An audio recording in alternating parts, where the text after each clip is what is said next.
Hey up everyone, what's going on and welcome back to Tenerife, where transfer business has been done. So I'll bring you all the comings and goings very, very shortly after the intro.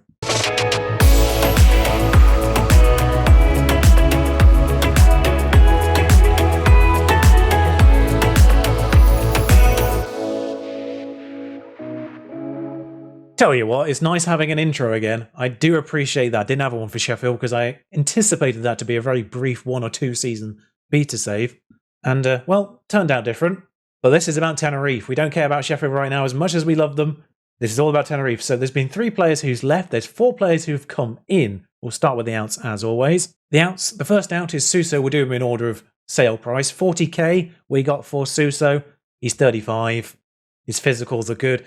His attributes are good for a 35-year-old, but he plays in a position that we're not going to do. He's right-sided and right-footed. I mentioned this. £40,000 for a player that we would have got nothing for at the end of the year and probably wouldn't have even played over the course of the year, except in an emergency maybe.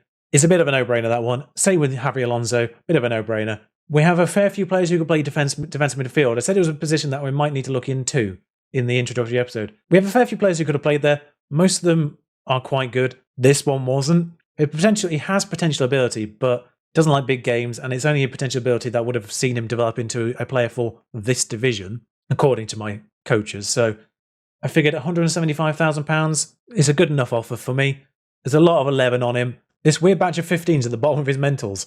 Confusing, but the rest of him doesn't really match up to that. So we've sold him £175,000. Fine by me. So we sold a club icon and we've sold a sort of superfluous player. This is kind of the big sale. 1.7 million up front. I say kind of, it definitely is. This is 1.7 million pounds worth of guaranteed transfer, about 300k of optional transfer fees later on, perhaps. As a fringe player, not super confident we're going to get them, but his release fee was 2.2 million.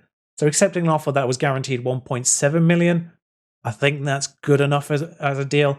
Arguably one of our best players. That being said, I sort of highlighted him for being 13s in those key areas over there, and the rest of his attributes are quite good, except for those physicals, actually. His physicals aren't superb, but he had development potential. I suspect that development potential is quite good, considering the fee we got. The fact that they offered me 1.7 million on day 2 of my tenure here, I wasn't going to turn that down. They literally came in one day after I joined this club, saying, can we have Alex Bermeo, please? They started about $1 million. I bumped them up with continual rebuffs of 2.2 million. That's his release fee. They got to 1.7 and that's where they maxed out their offer. So I took it and we sold him. Might regret it in the long run, but it's money in the bank. And financially, I've done wonders already. We've gone from 2 and a bit million to 6.5. Transfer budget isn't great though. And wage budget, I've moved it up a little bit. We've moved money into the wages just to accommodate players. And those players are starting with Christian Teixeira, who signs on a free, formerly of River Plate, Vancouver and Belgrano. So fans of those clubs may recognise the name. A lot of yellow of him in the adjusted attribute colours. Of course, 14 I've marked as being top level in this division. But 14, a lot of 14s in there. Realistically, these technicals are the top. The penalty taking I quite like, and the technique, of course. And those key physicals of acceleration, pace and agility, can't really jump, isn't really strong, balance isn't great. His natural fitness is kind of average, and his stamina is kind of average too. But some of the mentals are a little bit lacking, concentration, teamwork. But in the ones that matter to the position, decisions, maybe problematic, but stick him on inside forward, that decision actually doesn't matter as much. Balance does there. That's the negative point in that situation. But you can see in those key areas, he's got the attributes that matter. Also, most importantly, he's left-footed on the right-hand side. He's still the only player that can play over there with a left foot priority. Still looking for another. We've got a space, thanks to the season-long injury to our key player. I'll also probably cancel a couple of loans for players that I don't think are really up to scratch. But loans I do think are up to scratch are the players that I brought in on loan, starting with Romario Barro from Porto, 1.7k. I've basically 50-50 their wages with monthly fees. It's a little bit cheesing their system, but I feel like 50-50 is as far as you can go without taking the mick on that, and without me feeling slightly guilty about it. A lot of 14s, a lot of 15s on him. The rest of his attributes kind of are up to scratch as well, 12s, 13s, that kind of thing. Can play basically every midfield role. If I scroll down, you can see that only 2 of them are regarded as only 3-star, the rest are 3.5. Incredibly well-rounded midfielder, has potential, on loan from Porto. I'm sure we'll send him back as an even better player than the one he arrived at. It's a win-win for all parties here. And wage-wise, realistically, a steal. I would say wage-wise, realistically, this guy's a steal, but we are essentially paying £6,000 a week for him because, again, 50-50. Although I am paying more if he doesn't play than if he does play in this situation. So we're not actually going to be paying $6,000 a week if he plays, basically, is how this works out. And looking at these attributes, he is going to be playing. You can see here, as a ball-playing defender, he will be doing the ball playing. The key defensive attributes, there's only really decisions and vision that are a little bit lacking, and they're 10 and 11. That's the only lacking areas in his arsenal as a ball-playing defender. The rest are 13, 14, 15 even. Incredibly well-rounded defender, on loan from Atalanta, worth 3.2 million. Again, probably going to be one of those ones. He's got the potential. We're going to send him back to Atalanta and in a better state than he arrived in. Another win-win, in my opinion. And then the marquee signing, as Tenerife standards go, is Daniel Sturridge. A household name for English viewers, I imagine. And anyone who supported Liverpool between the years of 2012 and 2019, or Chelsea before that, I imagine. Realistically, we'll ignore that physical column because they're not great.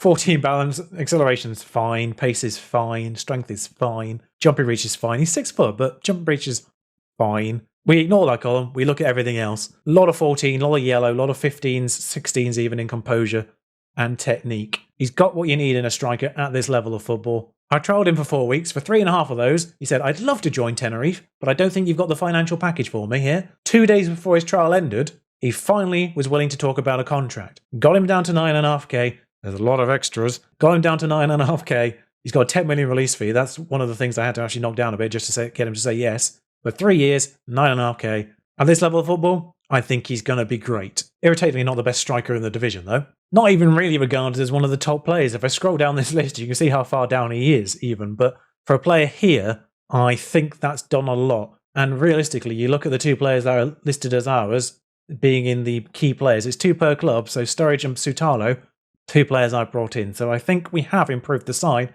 despite the fact we've gone down in the season preview. 25-1 now.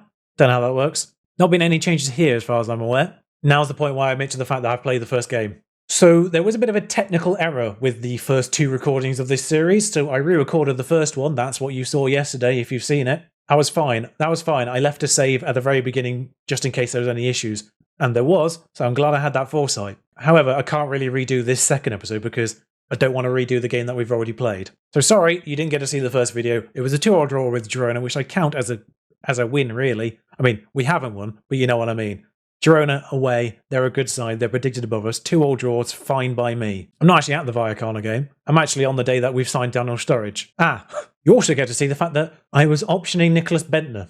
For a person that is amusingly regarded as a leading player for the 3rd division of Spain, Nicholas Bentner wanted way too much money. It would have been amusing, but there's a limit to what I'll accept even as a fantasy manager. Daniel Sturridge, 9.5k. That's fine. He can do a very good job for us. Bentner would have been absolutely just a meme signing. Also, really like viewers might have noticed Dani Osvaldo. Again, not good enough, but he was there just in case Sturridge didn't happen. Can't but notice that Mark Harris didn't think it was a good decision for the club to sign Sturridge. However, Jose Carlos Moreira is saying it's worth a punt. One thing for that Girona game, Valentine Varda was the man of the match, the player that we're spending 10.5 grand on a week from a team in this division. So at the barest minimum, at the very least, that player is living up to his wage bill. A various number of names you may recognise have been on trial or attempted to be trialled during this period. Obviously, we've got our man in Sturridge, but we've had players like Danny Simpson, who's just gone off his trial. I thought he might be alright as a backup in case we lost one of the right backs. Johan Cabaye was another one, but he didn't want to talk to us. Niasse, the former Everton player, the former Everton striker, was another one who I thought might come in if we didn't get Sturridge. He went to America for about 3 times the wage we offered him. All things considered, it's actually kind of nice the first game that you get to witness here is actually in the home ground, the 23,000-seater almost that Tenerife play in. Cervantes is in goal, Munoz, Sutalo, Sipsic, Moore at right back, Sands, Varda and Barrow in the middle, Shashua, I'll work out how to say that eventually, Teixeira on the right, and Daniel Sturridge needs to take his role up front. One of the intriguing things about Daniel Sturridge, though, left-footed. Could maybe fill in on that right-hand side if not absolutely necessary. Oh, Munoz is unhappy because he was priced out of a move to a team in the top division. I counted with his release fee, they were having none of it, so clearly he wasn't worth that money. Levante knew how to negotiate, the club that went in for Munoz didn't, and now he's unhappy. But we'll persevere. One thing I do find interesting about second division is you do get 12 subs. In a division where you are only allowed 25 players, you bring 23 of them to each game. It's a little harsh on the 2 that don't get to come. I do notice that their backup goalkeeper is Lucas Zidane. Yes, he is related in case you didn't know. But there's our stadium, realised in Football Manager, probably not quite as impressive as the one in real life, but you can see its size even in Football Manager. Romario Barrow now on the ball, Varda, Aitor Sands, Varda. You do actually have the benefit of me not having to adjust the settings at the beginning of this series again. Martos heads that clear, Treo is on the ball, that isn't going to get to Guerrero. Sipcic, I'm sure I'm not saying that correctly either with the number of accents. He's got 6 letters in his name, 3 of them have accent, so carnage there in terms of the pronunciation, I imagine. But more finds Teixeira. Teixeira back across the box, headed clear again. This has gone into the box a few times or towards it and cleared. Romario Barrow from the edge. That was the highlight. Okay, never mind. Now, I have managed in Spain before, of course, the beta save in FM20 was Atletico Madrid, and I did do a slightly maligned Toledo save on Twitch last year as well. Toledo in the 4th tier. I learnt how awkward the promotions are below the 2nd division of Spain. It's absolute madness, the promotions system from down there. I'm glad I'm starting in Division 2 here because at the very least it's a normal... How was that saved? It's a normal progression system from Tier 2 to Tier 1, at least. But sadly, I never got further than this division with Toledo. I just got promoted when things kind of went a little bit wrong at the end of last year's game for me in real life. Shashua has scored. Samuel Shashua, that's what I'm going with. Being assisted by Valentine Vardo, who has been booked but was the best player in the last game. Got an assist in this game as well now. You do love to see it. We're paying you 10.5 grand and we're glad we're paying you it for something. Shashua fools the goalkeeper. He thought he was going to go near post. He went far post. And it's lovely work from the left winger. It's a very tight contest between him and a player called Nono for that position. They're very similar. But Shashua started the last one and he scored in this one. So I think he's claiming that spot for now. Making up, of course, for the record sale. I don't think it's the record sale, but for me it is. And on paper, we are sort of outdoing them 2-1 on average, pretty much. This is very much a, you've played well, there's improvement. This is almost the definition of that. So I'd just like to briefly mention, whilst this is going on as well, the upload schedule for this will be the same as always. It's Tuesdays and Thursdays. However, for now, I'm changing the optional upload day to Mondays, which is why the opening episode came on a Monday rather than the Tuesday. So that's how that's going to work from now on. Mondays, Tuesdays and Thursdays on YouTube and Tuesdays and Fridays on Twitch. Guaranteed. Skegness save is still going to be going on over there. Occasional geoguess if that's your thing as well. But more on this right-hand side. Pings it off the defender. Romario Barrow now. Fools both of them somehow. Gets it into the box. Teixeira's there. Near post. Under the goalkeeper. 2-0. Christian Teixeira. Both of the wingers doing something. Both of the inside forwards scoring. Teixeira didn't have a great game in the opening one. I think slightly maligned a little bit in his rating. I don't know why. I don't know what he deserved to get that 6.4, I think it was, in the opening game. But he's got a goal in this one, and he's up to over a 7, so that's nice to see. I think Shashua had a poor rating as well. I think he got 6.2, maybe? I'm not fully certain. One of them was 6.2, one of them was 6.4. Neither of them did particularly well, and that's an easiest goal he's ever going to score all year. You're welcome, Alvaro Garcia. I'm not sure if there's an element of fortune here, but Advincula finds Guerrero, and Guerrero, yeah, just sort of chips it over the back of Moore, who's just confused, I guess, by the trajectory of the ball, watching that again. But Alvaro gets the goal, and it's fairly easy for him. I'm not sure what the right shout is at this point, and courage was the wrong one, clearly. 1 goal up. I didn't want to praise them. That hasn't gone in. Good, right. The highlight's continuing, but I feel like we've seen the highlight, and I don't want there to be any more of this. Thank you. Goalkeeper's got the ball. Highlight's continuing. It's ended. Now, we've got a throw-in. I'm not sure what the throw-in situation is. I will have to double-check the set pieces after this, but Sturridge on the ball. Teixeira again. Will be an assist for Sturridge if Teixeira scores. It is an assist for Sturridge. And Teixeira has 2 in this game. In a weird way as well, it's quite nice to see these players after they've had like 1 game to sort of get settled in a little bit more. Obviously, a few of them had friendly games to get dealt with, but nice to see. In a weird way, missing the very first game is a little bit beneficial. We'll look on the positives, eh? Shashu is a little bit tired, so no will come on over there. Aitor Sands is tired. Alberto comes in there. And I'll just see who is the best placement for Valentine Varda. It is Zarfino, a player on loan. Montiel whips this in. I don't think it's that Montiel. They've scored again. It's 3-2. It's a good old game, this, actually. Now, I'm not certain. Were Vallecano one of the sides relegated from last year? Because I recognise their name. There's more highlights. I don't like this. I don't know how many subs I get, actually. I feel like I might get more, because I know the Spanish First Division has got more. Speaking of more, off he comes, if so. I do get more subs. I do get 5, I think. I'm not sure if I have any more midfielders to replace Barrow with. No, I don't. So that's maybe a position to get another player in for, then. And I can't really take Teixeira off because he's on for a hat-trick right now. If he scores now, he can come off.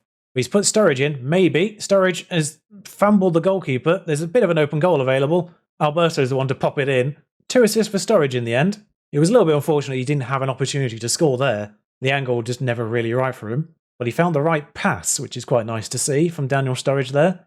Yeah, fools the goalkeeper there, just gets him way off his line, drags him in. Goalkeeper's got no way of saving that. Lovely work from Alberto there, worth saying. Oh, it appears to be 4 subs, because I can't make a 5th, unless it's just too late to make one. Teixeira is in again. It's 4-2, could have been 5, and that would have been his hat-trick, of course, which is exactly what the text said, I just realised. Highlight continues. Alberto on the ball. Zarfino finds Nono. Thinks it over to Teixeira, not really in a scoring position. A hat-trick not looking likely from this point. Alberto on the edge of the box again. It's Zarfino to put it in, and it is 5-2. He's a lone player, haven't really shown much of him, but Teixeira, the one with, I'd probably say the one with assist, but it's Alberto here that ends up assisting technically. I'm not sure if, I mean, does it hit one of their players or did it hit Sturridge? Does Sturridge get the technical assist there? I know Alberto's the one that's been credited, but still. 5-2 at the end of the day, and it's XG-wise, we have absolutely done them there, because there wasn't that much of a gap between the two sides on paper, except for the scoreline. Very good win, 5-2. 2 goals conceded, possibly concerning. Early days, only 2 games in, Espanyol, the only one to win 2 from 2, as you'd expect, as the odds-on favourites, but happy to be the ones directly behind them. If that's a table at the end of the year, I'll be happy with that. Like, there's no shame in being second to Espanyol in this division. Yeah, I terminated this loan because he's not good. He's a defensive midfielder, maybe central defender. No, 2.5 star, maybe 3.5. A player that's good enough for the tier below that might develop into a player for this division is not a player I want to be loaning. I'll look for a better signing. Also frees up a space, of course. Daniel Sturridge got 3 assists. Did I miss an assist for him there? It's actually going to be a little bit of a while before I bring you back in game. Las Palmas and the Almeria game before it are the targets. Almeria, of course, the side that we're loaning Varda from. So he will be ineligible for that game. Las Palmas, the Canary Islands derby, the Canario derby, is the highlight in the next one. It's a little bit away off, but if I did one in between, and then the gaps would be too small. And I want to kind of spread out the gaps a little bit more in this save. So I'll see you for that one. Obviously, there's a little bit more of a transfer window to go, so I'll bring you any more transfer dealings that happen in that video. I'm not expecting a lot at this point. Maybe, like I say, the one player in midfield that we seem to be lacking. Right-sided backup, perhaps, if I can shift another winger from the left-hand side. That would be nice. Won't be a super amount transfer-wise, I imagine, I hope, to get you caught up on. But Almeria and Las Palmas next time around. I'll see you for those. Until then, ta-ra.